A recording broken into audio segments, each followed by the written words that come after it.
Hello friends and welcome to the Exams Made Simple, and we are back again with the Hindu complete newspaper analysis for 22nd of November 2022। 22 नवंबर 2022 का the Hindu newspaper analysis देखेंगे।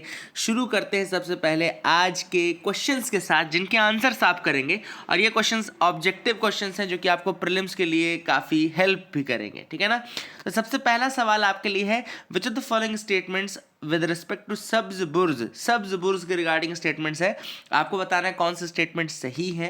पहला statement कह रहा है Sabz Burj is Delhi's earliest Mughal era, one of the Delhi's earliest Mughal era monuments, ठीक है। Second statement कह रहा है it is the tomb of the first Mughal emperor Babur. तो आपको बताना है कौन सा स्टेटमेंट करेक्ट है, one only, two only, both या none. The correct answer for this will be one only. देखो ये तो सही है कि Sabz Burj is Delhi's earliest Mughal era monument, क्योंकि मुगल एरा की बात चल रही है, दिल्ली सल्तनत इन सब की बात नहीं चल रही है, मुगल एरा की बात चल रही है। 1530 जो था वो टाइम पीरियड था आपका, 1530 का टाइम पीरियड था, ठीक है ना। तो ये जो है ये आपका बेसिकली आपको याद रखना है कि it is one of the earliest, क्योंकि 1530 में इसका फॉर्मेशन हुआ था। लेकिन to say that it is the tomb of Mughal emperor Babur, ये गलत स्टेटमेंट है। एम्परर बाबर का ये नहीं था टूम, है ना। So that is the thing which is important, ये इसका टूम नहीं था।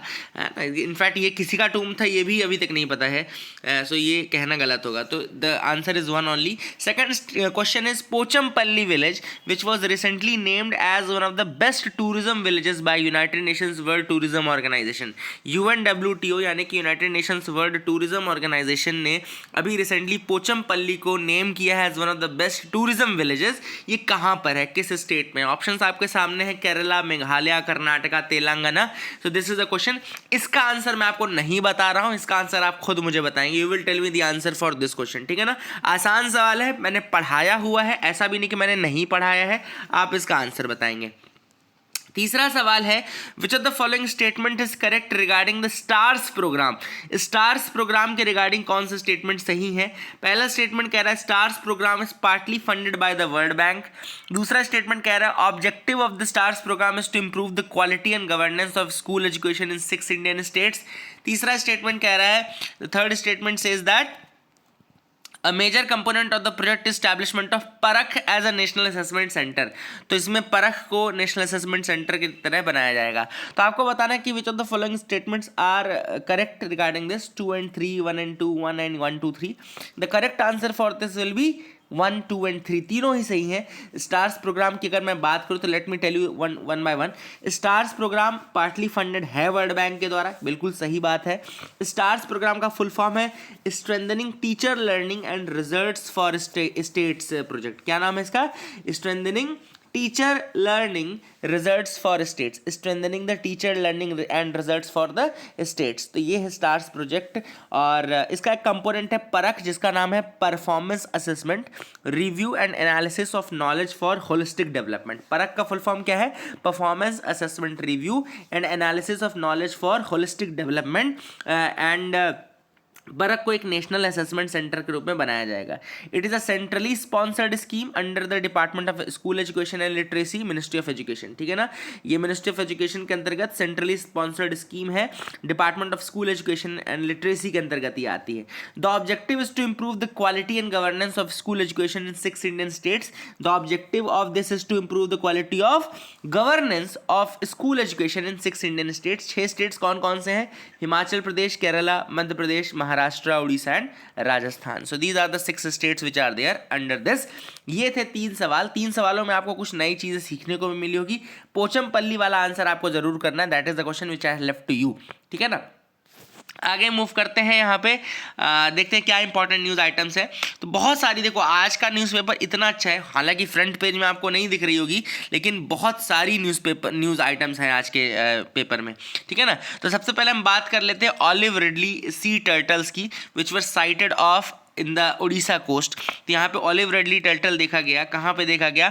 गहिर माथा वाला रीजन जो उड़ीसा कोस्ट के अलॉन्ग गहिर माथा का एरिया है, एंड केंद्रापारा, गहिर माथा एंड केंद्रापारा, वहाँ पे इसको शो दिखाइए, है ना। ऑलिव रिडली आपको पता होगा कि they are the smallest and most abundant of all the sea turtles found in the world. They are smallest and the most abundant of all the sea turtles found in the world. And these turtles are carnivore and get their name from their olive coloured carapaces. तो इसमें olive coloured कैरापेसेस होते हैं इनकी body में, and इस कारण से इनका नाम ऑलिव रिडली टर्टल दिया जाता है. They are carnivorous, they are carnivores. ये भी आपको याद रखना कि दे आर कार्निवोर्स, ठीक है ना. एंड जैसा कि मैंने फर्स्ट पॉइंट था कि they are the smallest and one of the most abundant sea turtles, है ना. तो smallest and most abundant sea turtles ये आप बोल सकते हैं इनको, ठीक है ना. एंड ये यहाँ पर आप तो कहते हैं मास नेस्टिंग, मास हैचिंग करने का काम करते हैं, मास नेस्टिंग करते हैं, है ना. और उनके मास नेस्टिंग जो पूरा नेट बनता है उसको अरीबाड़ा बोलते हैं, ठीक है ना. इसको क्या बोलते हैं? अरीबाड़ा. ठीक है, तो एक टर्म अरीबाड़ा भी पूछा जा सकता है आप लोगों से. आगे देख लेते हैं protection status. Wild life protection act 1972 का शेड्यूल 1 में आता है ये, ठीक है ना. वाइल्ड लाइफ प्रोटेक्शन एक्ट 1972 के शेड्यूल 1 में IUCN के लिस्ट में वल्नरेबल आता है, एंड साइट्स की लिस्ट में अपेंडिक्स 1 में आता है. साइट्स में अपेंडिक्स 1 में आता है. हैबिटाट की अगर हम बात करें, they are found in the warm waters of Pacific, Atlantic and Indian ocean. और उड़ीसा में गहिरमाथा मैरीन सेंचुरी है, is known as the world's largest rookery. It is the largest rookery, यानी कि ब्रीडिंग कॉलोनी जो है सी टर्टल्स की सबसे बड़ी है ये गहिरमाथा मैरीन सेंचुरी. आपको याद रखना है. इनकी जो मास नेस्टिंग है उसको अरीबाड़ा बोलते हैं, arribada. And it is a unique mass nesting, है ना. Thousands of females come together on the same beach to lay eggs.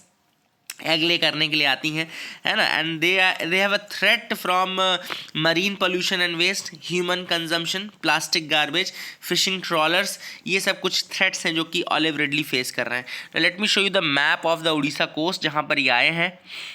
तो as you can see in this map आपको ये उड़ीसा कोस्ट दिख रहा होगा जहाँ पे ये आपकी एक तो let me show you this. यहाँ पे को महानदी रिवर आ रही है, जहाँ पे जम्बू रिवर आ रही है, यहाँ महानदी आ रही है. देन यहाँ पर आपका गहिरमाथा मैरीन सेंचुरी आपको यहाँ दिख रहा होगा, गहिरमाथा मैरीन सेंचुरी आपको यहाँ पे दिख रहा होगा. This is the part. यहाँ पे एक और रिवर आती है, देखो नीचे देवी रिवर. देवी रिवर यहाँ पे ये ऋषिकुल्या है ना, ऋषिकुल्या वाली जगह, यहाँ पे देवी रिवर भी आपको दिख रहा होगा. This is the part which is very very important. Devi river भी इंपॉर्टेंट है ना. उसी के माउथ पर है ये आपका, and Gahirmatha and all.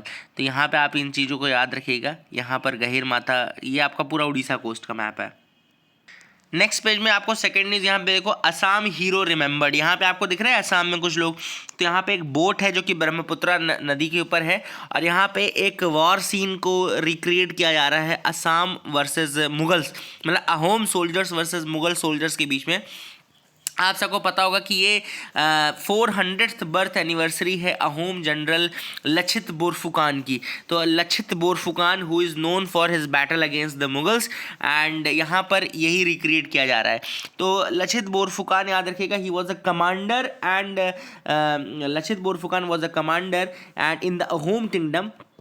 Ahom kingdom मतलब कि प्रेजेंट डे असम जो पार्ट है, and he is known for the leadership in the 1671 battle. 1671 का जो बैटल था which was the battle of Saraighat, ठीक है ना.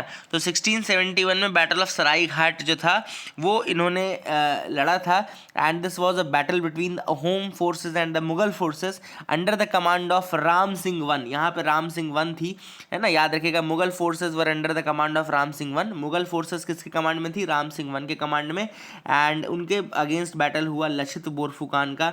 लचित बोरफुकान का जन्म 1622 में हुआ था, 24 नवंबर 1622 1622 में, और अभी इनकी 400वीं एनिवर्सरी है, 400th एनिवर्सरी है. 1671 में इन्होंने बैटल लड़ा था, सराई घाट का battle, the battle of Sarai Ghat. Mughal forces lead कर रहे थे राम सिंह वन, और उनके अंडर यहाँ लचित बोरफुकान अहोम किंग फोर्सेस को लेकर के आए थे, ठीक है ना. I hope you will remember these facts regarding this. काफ़ी इंपॉर्टेंट है, आप इसको याद रखिएगा, ठीक है ना. ISRO to attempt 200th successful launch of a sounding rocket in a row. तो अब जो इसरो है, यानी कि इंडियन स्पेस रिसर्च ऑर्गेनाइजेशन है, वो अटेम्प्ट करेगा 200th consecutive successful launch of Rohini RH-200. तो RH-200 रोहिणी रॉकेट है, साउंडिंग रॉकेट के रूप में इसको लॉन्च किया जाएगा. थुम्बा से इसको लॉन्च किया जाएगा, याद रखिएगा. And it will be Vikram Sarabhai space centre. आपको पता होगा यहाँ पे विक्रम साराभाई स्पेस सेंटर है जो कि इसरो का ही लॉन्च लॉन्च व्हीकल है, वहाँ से इसको लॉन्च किया जाएगा, that will B launch. And RH-200 is the name of the sounding rocket, जो कि 200th कंसेक्यूटिव सक्सेसफुल लॉन्च रहेगा, ठीक है ना, याद रखिएगा। RH-200 की अगर हम बात करें तो it's a solid motor powered expandable rocket capable of climbing up to height of 70 kilometres, bearing payloads design to study the upper atmosphere. तो याद रखिएगा ये सॉलिड है, सॉलिड मोटर पावर्ड है, याद रखिएगा। It's a solid motor powered and expendable rocket capable of climbing up to height of 70 kilometres, bearing payloads which are designed to study the upper atmosphere. याद रखिएगा, this is the thing which is important. RH-200 had lifted off successfully from Thumba for the 199th time in a row in October this year. 199वीं बार consecutive RH-200 को भी launch किया गया था, और अब ये 200th टाइम इसको लॉन्च किया जाएगा। अच्छा, ये साउंडिंग रॉकेट्स होते क्या है मैं आपको बता दूं। Sounding rockets are basically research rockets कहते हैं इनको, साउंडिंग रॉकेट्स को ही रिसर्च रॉकेट्स बोलते हैं। ये बेसिकली सब ऑर्बिटल रॉकेट हैं, ऑर्बिट तक नहीं जाते, they are sub orbital rockets, जो कि कुछ ऐसे इंस्ट्रूमेंट्स कैरी करते हैं जो कि मेजरमेंट लेते हैं या साइंटिफिक एक्सपेरिमेंट्स कैरी आउट करते हैं अपर एटमॉस्फेयर में। वहाँ से कुछ कैलकुलेशन करनी रहती है, कुछ मेजरमेंट लेनी रहती है, तो ये सब चीज़ें यहाँ पे साउंडिंग रॉकेट्स करते हैं। तो I hope you will remember this fact as well, है ना, आप इसको याद रखेंगे, ठीक है। आगे मूव करते हैं, देखते हैं और क्या इंपॉर्टेंट न्यूज़ आर्टिकल्स है जिनके बारे में हमको स्टडी करना है। देखो न्यूज़ तो आज बहुत सारी है, अगर मैं आपको बताऊं एडिटोरियल पार्ट में जल्दी से देख लेते हैं। देखो पहला एडिटोरियल जो है वो केवल और केवल आपको 103rd कॉन्स्टिट्यूशनल अमेंडमेंट एक्ट के बारे में बता रहा है, और बता रहा है कि किस तरीके से ये इक्वलिटी के अगेंस्ट है, जो हमने सारा डिबेट किया हुआ है। अभी रिसेंटली आपको पता है जजमेंट भी हुआ 3:2 के, उसमें जजमेंट उसको फेवर में दिया गया और इसको अपहेल्ड किया गया था EWS के रिजर्वेशन को। आपको याद रखना है कि 103rd अमेंडमेंट एक्ट आया था जिसके बेसिस पे 2 आर्टिकल्स ऐड किए गए, एक आर्टिकल 15 सबसेक्शन 6 और दूसरा है आर्टिकल 16 का क्लॉज 6, ठीक है ना, 15 का 6 और 16 का 6, जो कि कहता है 10% reservation in education institutions and public employment for those in the EWS, ठीक है ना, यानी कि इकोनॉमिकली वीकर सेक्शन को दिया गया है। हालांकि इस रिजर्वेशन में SC ST and OBC categories को एक्सक्लूड किया गया है। क्यों एक्सक्लूड किया गया है? क्योंकि उनको ऑलरेडी रिजर्वेशन प्राप्त है। या not understanding what is the problem in this, है ना। अगर किसी को रिजर्वेशन प्राप्त है ऑलरेडी एक या दो कैटेगरीज में, तो देन व्हाई आर यू मतलब क्रिटिसाइजिंग द अदर रिजर्वेशन की ये यहाँ पे वायलेशन है। मतलब what do you want them to get this reservation as well. I am not seeing any point, but anyways these are the articles which have been written and यहाँ पे इनका कहना है कि this is a violation of the rules of equality. And यहाँ पर उन्होंने ये कहा कि ये वायलेशन है रूल्स ऑफ इक्वालिटी का। रूल्स ऑफ इक्वालिटी का वायलेशन है, मतलब बेसिक प्रिंसिपल का एक बेसिक जो स्ट्रक्चर है उसका एक तरीके से वायलेशन हो गया। This is what the author is saying, ठीक है ना। एंड ऑथर ने ये भी कहा है कि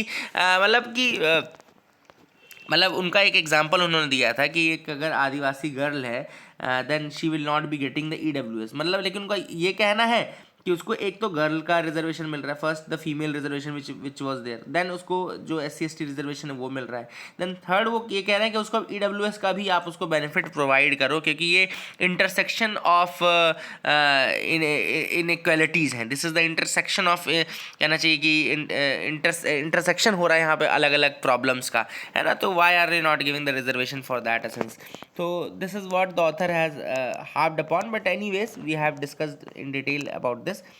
यहाँ पे अगला आर्टिकल है fire proofing India from global turbulence. अब आपको यहाँ पे ग्लोबल टर्बुलेंस क्या क्या है, सबसे पहली बात तो ग्लोबल टर्बुलेंस में जो चीज़ें आएंगी वो सबसे पहले आपको देखना है कि ग्लोबल जो सप्लाई चेन्स है, ग्लोबल सप्लाई चेन्स वो वीक हो चुके हैं। मतलब कि एक तो इकोनॉमिक टर्बुलेंस है आपका, अगर आपको कभी लिखने के लिए है कि what are the turbulences that are there, तो एक तो ग्लोबल स्लो डाउन है, ग्लोबल सप्लाई चेन वीक है, तो ये आपका इकोनॉमिक टर्बुलेंस है, ठीक है ना।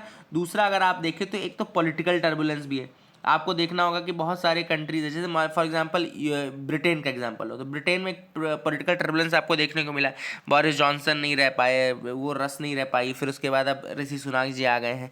तो इस तरीके से एक पॉलिटिकल टर्बुलेंस, और ये ऐसा केवल ब्रिटेन में नहीं हो रहा, बहुत सारी कंट्रीज़ में आपको तख्ता पलट देखने को मिलेगा, चाहे वो इटली हो, चाहे फिर आपको वो ब्राज़ील हो, आपको हर जगह इसी तरीके से चीज़ें देखने को मिलेंगी। The things are happening in that way, ठीक है ना। Social turbulence, then there is a case of social turbulence as well. Social turbulence कैसे, चाहे बहुत सारे आप माइग्रेंट इश्यूज़ को देख लें, आप उसको रेफ्यूजी क्राइसिस को देख लें, आप बहुत सारे स्टेट्स ऐसे हैं जहाँ पे देखो इस तरीके से सोशल इश्यूज़ बहुत सारे चल रहे हैं, पूरे अफ्रीका में चल रहे हैं सोशल इश्यूज़ इनफैक्ट, है ना, टू से। तो इस तरीके से जब आपको कभी लिखने के लिए आए ना, तो आप इसको डिवाइड कर लेना इस तरीके से, सोशल टर्बुलेंसेज, पॉलिटिकल टर्बुलेंसेज एंड इकोनॉमिक टर्बुलेंसेज में। उसके बाद आप इसको आंसर लिख सकते हैं। और इसके बाद जैसे इंटरनेशनल रिलेशंस में टर्बुलेंसेज ऑलरेडी चल रहे हैं, यूक्रेन और रशिया को लेकर के, चाइना इंडिया को लेकर के, पाकिस्तान इंडिया को लेकर के, है ना। इस तरीके से अलग अलग ये इंटरनेशनल रिलेशंस में डिफेंस टर्बुलेंसेज भी हैं, ठीक है। अब यहाँ पे ऑथर ने बोला कि कुछ चीज़ें हैं जो कि एड्रेस करनी, जैसे कि हाई और कुछ इश्यूज कौन कौन से हैं, तो आपने ये लिख लिए होंगे।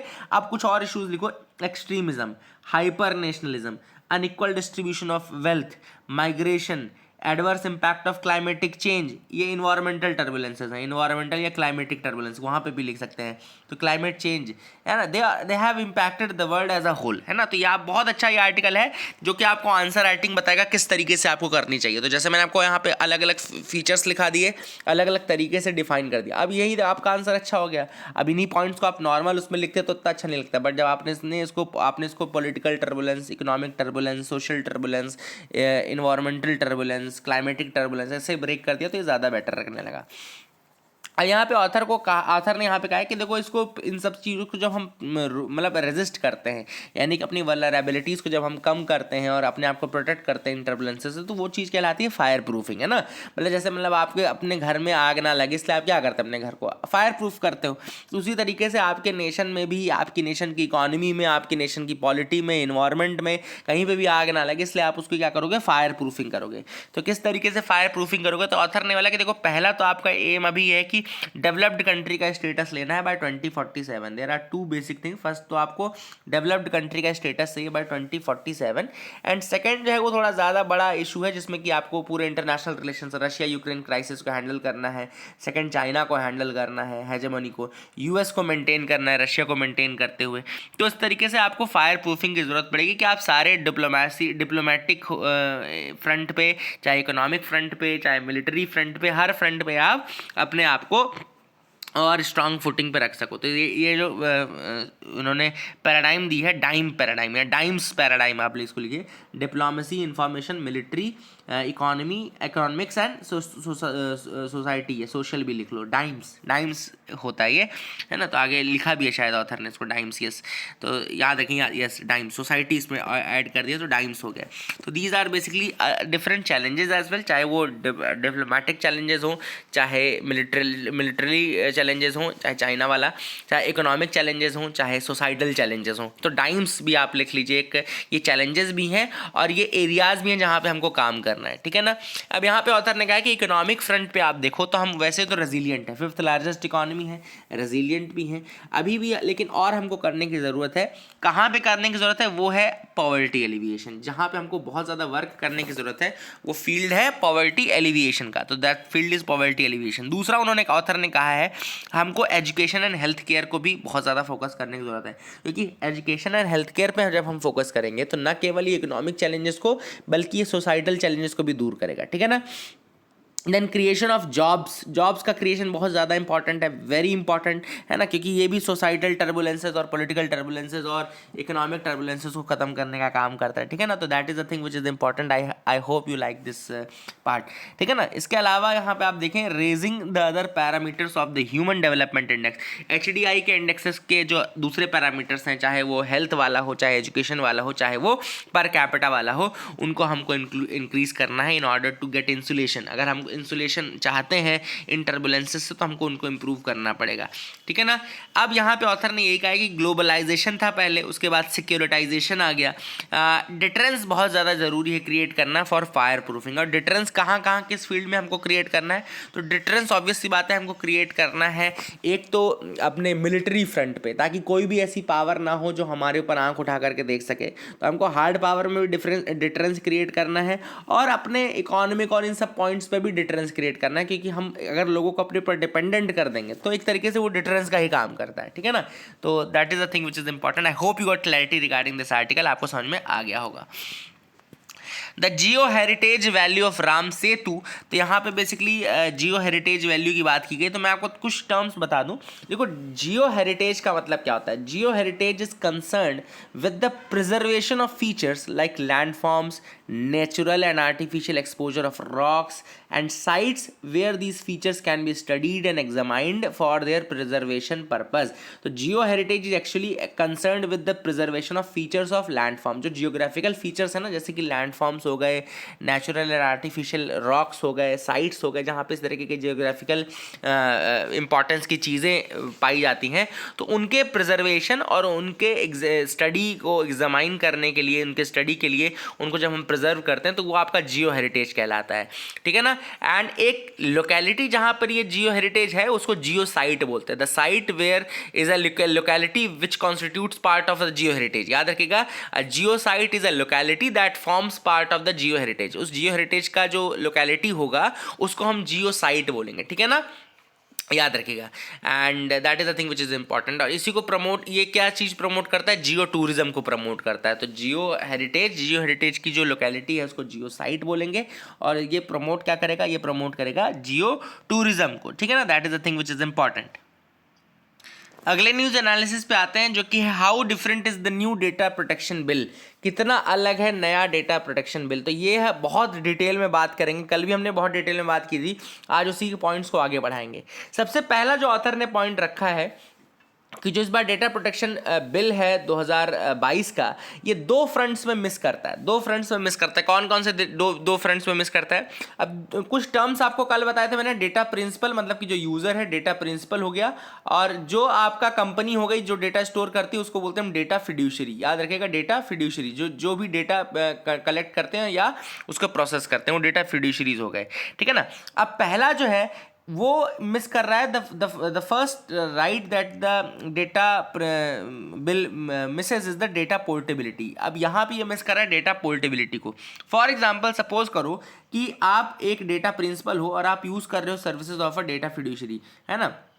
आप डेटा प्रिंसिपल हो, आप डेटा फिड्यूशरी 1 की सर्विसेज यूज़ कर रहे हो, आपने इसको डेटा दिया होगा, कंसेंट दिया होगा, डेटा आपने दे दिया होगा। ठीक है ना।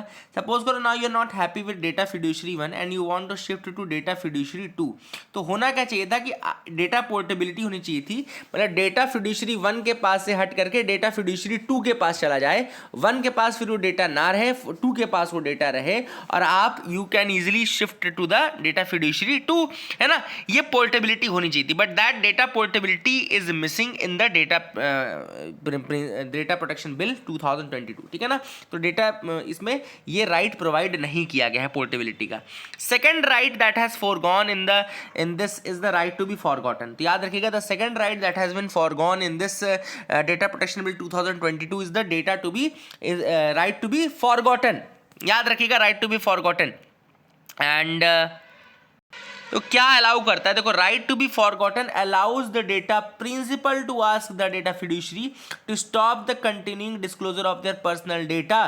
तो data to be right to be forgotten जो है, उसमें डेटा जो प्रिंसिपल है वो डेटा फिड्यूशरी को बोल सकता है कि they should stop continuing disclosure of their personal data. And this is very very important right जो कि होना चाहिए था। बट जो डेटा प्रोटेक्शन बिल 2022 है वो एक्सक्लूसिवली या एक्सप्लिसिटली डेटा ये राइट टू बी फॉरगॉटन को इंश्योर नहीं करता, एक्सक्लूसिवली या एक्सप्लिसिटली इंश्योर नहीं करता है। तो ये आप लिख सकते हैं। तीसरा जो यहाँ पे इशू ऑथर ने उठाया है वो इशू है डिजिटल कंसेंट के लिए जो एज होनी चाहिए। तो अगर आप देखें तो इंडिविजुअल कंसेंट कर सकता है किस एज में फॉर डेटा प्रोसेसिंग, ये एज इस डेटा प्रोटेक्शन बिल में 18 साल की डाली गई है। मतलब कि अगर आप 18 साल से ऊपर हैं तो ही आप डिजिटल कंसेंट दे सकते हैं डेटा प्रोसेसिंग के लिए, डेटा कलेक्शन के लिए। इसका मतलब क्या हुआ? इसका मतलब ये हुआ कि there will be a parental या guardian consent that will be required to process the personal data of children और adolescent below the age of 18 years, है ना। तो इसका मतलब क्या हुआ कि जो 18 साल से कम के बच्चे एडोलसेंट हैं उनके लिए कौन कंसेंट देगा? उनके पेरेंट्स कंसेंट देंगे। तो parental consent will be important. और ये बहुत सारे कारणों से एक इशू है। क्यों इशू है? पहला चीज, the high threshold of 18 years negates the evolving capacity बच्चों की इवॉल्विंग कैपेसिटी को ये निगेट करता है।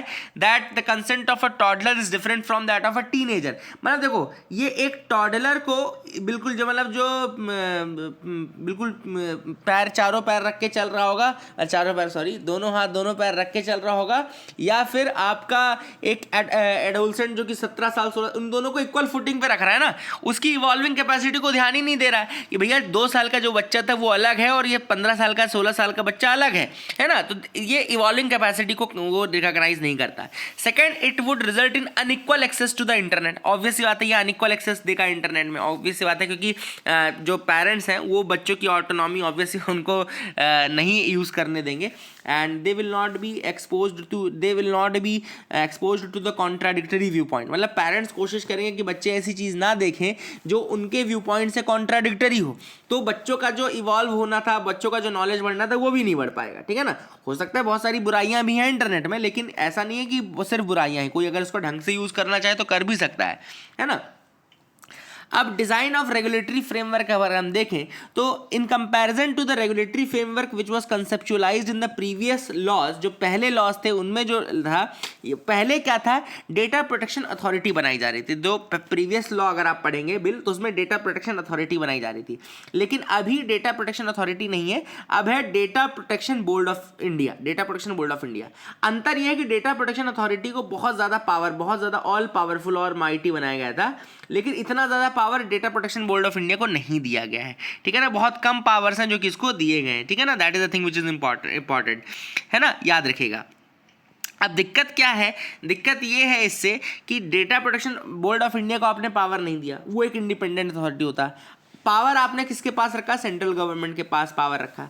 अब गवर्नमेंट खुद ही एक डेटा फिड्यूशरी है। अगर आप देखें तो गवर्नमेंट से ज़्यादा डेटा हमारा कोई नहीं कलेक्ट करता है ना, चाहे वो लाइसेंस हो, चाहे आधार कार्ड हो, चाहे कुछ भी हो, सबसे ज़्यादा हमारा डेटा गवर्नमेंट के पास है। तो गवर्नमेंट जब खुद ही डेटा फिड्यूशरी है तो इस पूरे बिल की ज़्यादातर पावर गवर्नमेंट ने अपने पास क्यों रखी है ना। ये कन्फ्लिक्ट ऑफ इंटरेस्ट का सिचुएशन है, ऑब्वियसली बात है, जब वो खुद डेटा फिड्यूशरी है तो किस तरीके की सिचुएशन है, ये है कन्फ्लिक्ट ऑफ इंटरेस्ट का situation. That is the thing which is very very important to understand कि क्यों ये प्रॉब्लमैटिक है।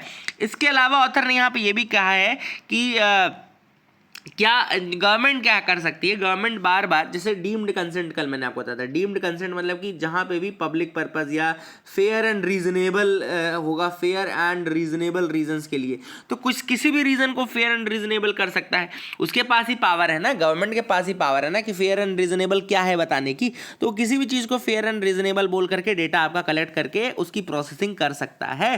तो दैट इज द थिंग। तो बहुत सारे एग्जाम्पशंस अभी भी रखे गए हैं और वो एग्जाम्पशंस कौन बताएगा, गवर्नमेंट बताएगा। तो that is the thing which is important. और ये एक फेयर एंड रीजनेबल पर्पस के लिए जो डेटा का प्रोसेसिंग है, ये ऑब्वियसली आपके जो राइट टू प्राइवेसी है उसको हार्म जरूर करेगा, ठीक है। That is the thing which is important. दूसरा यहाँ पे लास्ट में बता दूं पेनल्टीज के रिगार्डिंग, तो पेनल्टीज जो क्वांटम ऑफ पेनल्टीज इंपोज्ड हैं वो बढ़ गई हैं, 500 करोड़ तक की पेनल्टीज में लगाई जा सकती है, ठीक है ना। लेकिन एक इशू ये है कि इसमें कोई ऑफेंस क्रिएट नहीं होगा। जो डेटा प्रोटेक्शन बिल 2022 है उसमें कोई भी ऑफेंस क्रिएट नहीं होगा। पेनल्टीज तो मैग्नीट्यूड की है लेकिन ऑफेंस नहीं बनेगा। इसके अलावा ये भी आपको बता दूं कि इस बार जो है एक इम्पॉर्टेंट चीज़ आ गई है कि अनयूजुअल चीज़ है कि डेटा प्रिंसिपल्स के ऊपर ड्यूटीज़ लगा दी गई कि डेटा प्रिंसिपल्स की भी कुछ ड्यूटीज़ रहेंगी। डेटा प्रिंसिपल अपनी ड्यूटी को फॉलो करेगा, अगर वो अपनी ड्यूटी को फॉलो नहीं करता है डेटा प्रिंसिपल तो 10,000 तक का फाइन पेनल्टी उसके ऊपर भी लग सकती है ना। तो कई बार ऐसा चीज़ हो सकता है कि फॉल्स एंड फ्रिवलेस कंप्लेंट आ सकती है या ये सारी चीज़ें आ सकती हैं। तो यार अब डेटा फिड्यूशरी के ऊपर भी, डेटा प्रिंसिपल के ऊपर भी ड्यूटीज़ लगाना ये थोड़ा अनयूजुअल था, तो इसका मिसयूज़ भी किया जा सकता है। तो देखते हैं किस तरीके से ये होगा, लेकिन ये ओवरऑल इश्यूज़ हैं जो कि मैंने आपको बता दिए। The need to have full disclosure on electoral bonds and political funding. यहाँ पे बात चल रही है इलेक्टोरल बॉन्ड्स की। आप सबको पता है कि इलेक्टोरल बॉन्ड्स के आने के बाद से क्या हुआ है, बहुत सारा ओपेकनेस आ गया है, ट्रांसपेरेंसी हट गई है, एक तरीके से ओपेकनेस आ गई है। क्या क्या चेंजेस किए गए थे जब ये इलेक्टोरल बॉन्ड्स आए थे मैं आपको बता दूं। एक्चुअली 2014 में एक केस हुआ था जिसमें बीजेपी और कांग्रेस दोनों के ऊपर ही दिल्ली हाई कोर्ट ने कहा था कि आपने पैसा ऐसी कंपनी से लिया है जो कि फॉरेन शेयर होल्डिंग, मतलब फॉरेन कंपनीज के शेयर होल्डर्स मतलब उसके हैं। तो ये FCR यानी कि फॉरेन कंट्रीब्यूशन रेगुलेशन एक्ट का 1976 का वायलेशन हो गया। तो 2016 में बीजेपी गवर्नमेंट ने क्या किया, उसने एफसीआरए को ही अमेंड कर दिया, है ना, एफसीआरए को अमेंड कर दिया और जो उनके वायलेशंस थे उनको लीगलाइज कर दिया। They made their violations legalised entity, ठीक है ना, सिंपल सी बात है, उन्होंने लेना स्वीकार कर लिया। इसके अलावा मैं आपको बताऊंगा कैसे कर दिया। पहले क्या था, only profit making domestic companies could contribute to political parties. पहले केवल लिख लो आप लोग ये सारी चीज़ें, काफ़ी इंपॉर्टेंट है। अर्लियर केवल प्रॉफिट मेकिंग कंपनीज ही कंट्रीब्यूट कर सकती थी पॉलिटिकल पार्टीज को, लेकिन अब उन्होंने चेंज कर दिया, क्या कह दिया, लॉस मेकिंग कंपनीज भी कर सकती हैं। पहले फॉरेन कंपनीज या कंपनीज जो कि कंट्रोलिंग स्टेक में है किसी फॉरेन कंपनी के, वो कंट्रीब्यूट नहीं कर सकती थी, लेकिन अब उनको करने के लिए एलिजिबल कर दिया गया था। तो देखो यहाँ इस तरीके से उन्होंने अपने वॉयलेशन को मतलब लीगलाइज किया था। पहले जो थी फॉरेन कंपनीज या कंपनीज जहाँ पे फॉरेन एंटिटी कोई कंट्रोलिंग स्टेक होल्डर है, वो कंट्रीब्यूट नहीं कर सकती थी, बट गवर्नमेंट ने 2016 में 18 में जब चेंजेस किए तो इनको अलाउ कर दिया, ठीक है ना। नाउ अब ये सारी चीज़ें हो सकती हैं, मतलब कि इतना अलाउ कर दिया कि हमारी अगर कोई इंडियन पार्टी है तो पूरे का पूरा फॉरेन कंपनी के फंड से पूरा उसको फंडिंग मिल जाएगी, और उसकी कोई मतलब इतना एनोनिमस रखा गया है इन सारी चीज़ों को कि इसकी कोई मतलब ट्रांसपेरेंसी ही नहीं कोई किसी भी तरह के तरीके की, ठीक है ना। इसके अलावा 2017 में फिनेंस मिनिस्टर ने कहा कि जो एनोनिमस कैश डोनेशंस हैं पॉलिटिकल पार्टीज़ के, उनको रिड्यूस किया जाएगा फ्रॉम 20,000 to 2,000 रुपीज़, ठीक है ना, ताकि ग्रेटर ट्रांसपेरेंसी आए इन पॉलिटिकल फंडिंग। लेकिन साथ ही साथ उन्होंने इलेक्टोरल बॉन्ड्स इशू कर दिए, और बॉन्ड्स इशू करके उन्होंने नया तरीका दे दिया एनोनिमिटी का, है ना, जहां पे थाउजेंड्स ऑफ करोड़ का डोनेशन आ चुका है, लेकिन केवल और केवल रूलिंग पार्टी के पास पावर है कि स्टेट बैंक ऑफ इंडिया के अकाउंट को एक्सेस कर ले, इलेक्टोरल बॉन्ड्स के रिगार्डिंग इंफॉर्मेशन ले ले, और ये इंफॉर्मेशन ना पब्लिक के पास है, ना इलेक्शन कमीशन के पास है, ना ही अपोजिशन पार्टीज़ के पास है। तो आप समझ सकते हैं कि ये जो इलेक्टोरल बॉन्ड्स हैं कितने ज़्यादा अपने आप में मतलब ओपेकनेस को बढ़ाते हैं, कितनी ज़्यादा ये ट्रांसपेरेंसी के अगेंस्ट है, ठीक है ना। तो that is the thing which is important. इस बहुत सारे चेंजेस और भी चेंजेस किए गए थे। हालांकि पहले एक लिमिटेशन रखी गई थी 7.5% की, कि 7% 7.5% से ज़्यादा कंपनीज अपने प्रॉफिट का इन्वेस्ट नहीं मतलब डोनेशन नहीं कर पाएंगे, लेकिन बाद में ये डोनेशन का लिमिटेशन भी हट गया, है ना, और वो उससे ज़्यादा करने के लिए एलिजिबल हो गई। एंड पहले क्या था कि एक और इम्पॉर्टेंट चीज़ ये कि कंपनीज़ के ऊपर एक मतलब ये था कि उनके ऊपर रिस्ट्रिक्शन था कि उनको बताना पड़ता था, उनको अपने कहाँ उन्होंने पैसा खर्च किया वो पब्लिक डोमेन में बताना पड़ता था। तो लेकिन बाद में उनका ये रूल चेंज किया गया, जो फिनेंस बिल आया 2017 में, तो उन्होंने कहा कि जो कंपनीज़ है वो क्या डोनेशन कर रही है वो बताने की ज़रूरत नहीं है ना, किस पार्टी के लिए कितना डोनेशन उन्होंने किया है, इस तरीके के डिसएग्रीगेटेड डोनेशन बताने की ज़रूरत नहीं है, ओवरऑल टोटल डोनेशन बता सकती हैं। तो टोटल डोनेशन तो उन्होंने पब्लिक CSR में भी किया होगा, टोटल डोनेशन उन्होंने नॉर्मल वेलफेयर कामों के लिए किया होगा, तो ये आप बता नहीं सकते कि कितना उन्होंने पार्टी के लिए किया, कितना उन्होंने नॉर्मल सोशल वर्क के लिए किया। तो ये सारे जो इश्यूज हैं ये ट्रांसपेरेंसी को कहीं ना कहीं ख़त्म करते हैं और ओपेकनेस को बढ़ाते हैं, और इनफैक्ट जो इलेक्टोरल बॉन्ड है ये तो बहुत ज़्यादा करते हैं। आगे मूव करते हैं, देखते हैं और क्या इंपॉर्टेंट न्यूज़ आर्टिकल्स हैं। मैंने आपको बताया था कि आज का न्यूज़पेपर अच्छा है। Centre sets standard for e commerce reviews. अब सेंटर ने यहाँ पे स्टैंडर्ड्स बना दिए हैं ई कॉमर्स रिव्यूज़ के लिए। याद रखिएगा, ई कॉमर्स रिव्यूज़ का मतलब क्या होता है। ई कॉमर्स आप सबको पता है, जैसे फ्लिपकार्ट हो गया, अमेजॉन हो गया, ये सब ई कॉमर्स है। अब यहाँ पे बहुत सारे रिव्यूज़ छपते हैं प्रोडक्ट के। अब सेंटर को ये लगता है कि इन रिव्यूज़ का मिसयूज़ करके, मतलब इन रिव्यूज़ में क्या होता है, कई बार कुछ फेक रिव्यूज़ भी रहते हैं, कुछ अच्छे रिव्यूज़ भी रहते हैं। अब उन रिव्यूज़ को देख करके ही लोग अपनी चॉइसेस बनाते हैं, क्या खरीदना है क्या नहीं खरीदना है। तो ऐसे में ऑथर ने यहाँ पे ये बताया है, ऐसे में ऑथर ने यहाँ बताया कि जो सेंट्रल गवर्नमेंट है उसने ब्यूरो ऑफ इंडियन स्टैंडर्ड को एक काम सौंपा था। उन्होंने कहा था कि भैया आप फ्रेमवर्क बनाओ ताकि जो हमारे कस्टमर्स हैं उनको हम प्रोटेक्ट कर सकें, उनके इंटरेस्ट को प्रोटेक्ट कर सकें from fake and deceptive reviews on e commerce platform, ठीक है ना।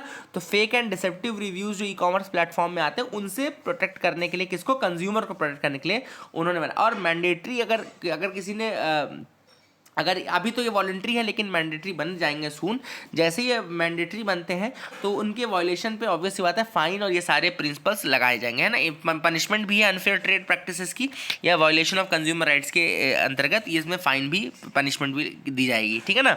अब आपको मैं बता दूं यहाँ पे ऑलरेडी गाइडिंग प्रिंसिपल्स स्टैंडर्ड्स जो है बेसिकली वो यही accuracy, privacy, security, transparency, accessibility and responsiveness, ठीक है ना। ये प्रिंसिपल्स है जो कि गाइड करेंगे इन रूल्स को भी।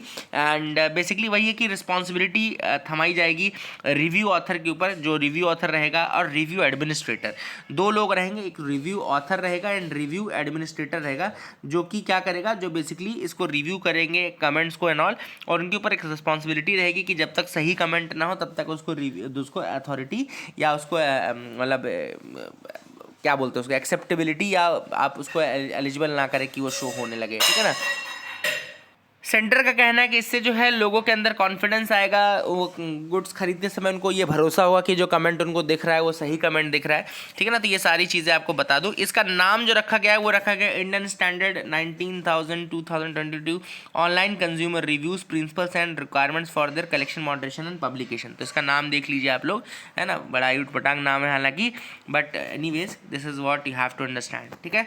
तो अब रिव्यूज से रिलेटेड भी आएगा।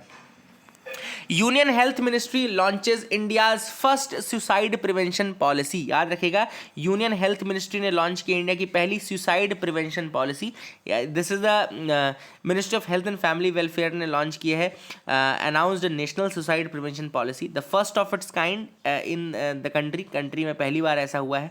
And it will have time bound action plan, multi sectoral collaborations, है ना, and their aim is to reduce the suicide mortality by 10% in 2030, है ना। 2030 तक 10% कम से कम मोर्टेलिटी रिड्यूस करनी है ऑफ सुसाइड की मोर्टेलिटी 10% तक रिड्यूस करनी है बाय 10% बाय 2030, ठीक है ना।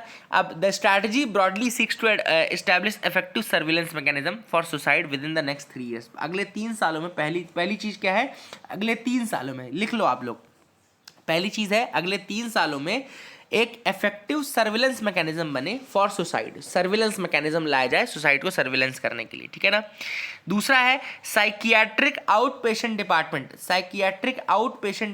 बने जो कि प्रोवाइड करे suicide prevention services through district mental health programme in all the district within the द नेक्स्ट 5 years। पहले 3 साल का था, 5 साल के लिए क्या है एम 5 साल के लिए एम है psychiatric out patient department setup किया जाए जो कि क्या प्रोवाइड करेगा, सुसाइड प्रिवेंशन सर्विसेज, है ना। सुसाइड प्रिवेंशन सर्विसेज प्रोवाइड करेगा, किसके थ्रू देगा ये services, district mental health programme के थ्रू देगा, सारे डिस्ट्रिक्ट में देना लगे कम से कम अगले 5 सालों में। तो ये एक दूसरा एम है, ठीक है ना। तीसरा है इंटीग्रेट अ मेंटल वेलबींग करिकुलम, एक मेंटल वेलबींग करिकुलम इंट्रोड्यूस किया जाए सारे एजुकेशन इंस्टीट्यूशंस में विद इन द नेक्स्ट 8 years। अगले 8 सालों में सारे एजुकेशन इंस्टीट्यूशन में एक मेंटल करिकुलम इंट्रोड्यूस किया जाए, ठीक है ना। इसके अलावा it envisages the developing of guidelines for responsible media reporting of suicides and restricting access to means of suicide. तो एक तो मीडिया रिपोर्टिंग रिस्पॉन्सिबल बने, दूसरा जो मीन्स है सुसाइड के वहाँ पे एक्सेस लोगों की ना हो, कुछ ये भी कोशिश की जाए। The stress is on developing community surveillance as well, community resilience and societal support for suicide prevention। तो obvious सी बात है सोसाइटी से ज़्यादा बड़ा रोल कोई नहीं प्ले कर सकता सुसाइड प्रिवेंशन में, तो सोसाइटी का रोल काफ़ी ज़्यादा यहाँ पे वो किया गया है। ये पूरा का पूरा जो पॉलिसी है वो WHO की south east Asia regional strategy for suicide prevention के साथ इन लाइन है। हालांकि ये कहा गया है, गारंटी दी गई है कि इंडिया कल्चर एंड इंडिया की जो सोसाइटी है उसको ध्यान में रखा जाएगा वाइल प्रोवाइडिंग दिस, है ना। इसके अलावा मैंने आपको ऑलरेडी बता दिया कि पूरे कम्युनिटी का इसमें कोलैबोरेशन कोऑपरेशन चाहिए रहेगा in order to prevent and all, है ना। एंड पूरे इंडिया में more than 1 lakh lives are lost every year to suicide, है ना। एंड टॉप किलर जो है वो 15 से 29 ईयर्स की कैटेगरी, मतलब जो हमारा यूथ वर्ग है वही जा रहा है ना। And the most common reasons for suicide include family problems, illnesses which account for nearly 34% and 18% of all the suicide related deaths and all, ठीक है। तो ये आप याद रख सकते हैं। 25 lakh central government pensioners receive digital life certificates. अब गवर्नमेंट ने एक नया प्रोविजन बनाया है डिजिटल लाइफ सर्टिफिकेट का, याद रखिएगा डिजिटल लाइफ सर्टिफिकेट का। और यहाँ पर ये पेंशनर्स को कहा जा रहा है कि आप अपने डिजिटल लाइफ सर्टिफिकेट बनाएं, और इसमें बिल्कुल हार्मलेस डेटा है, जस्ट ये इसलिए है ताकि आपकी जो ऑथेंटिसिटी है उसको कवर किया जा सके और ये देखा जा सके कि जो सही व्यक्ति है उसी को पेंशन मिल रही कि नहीं।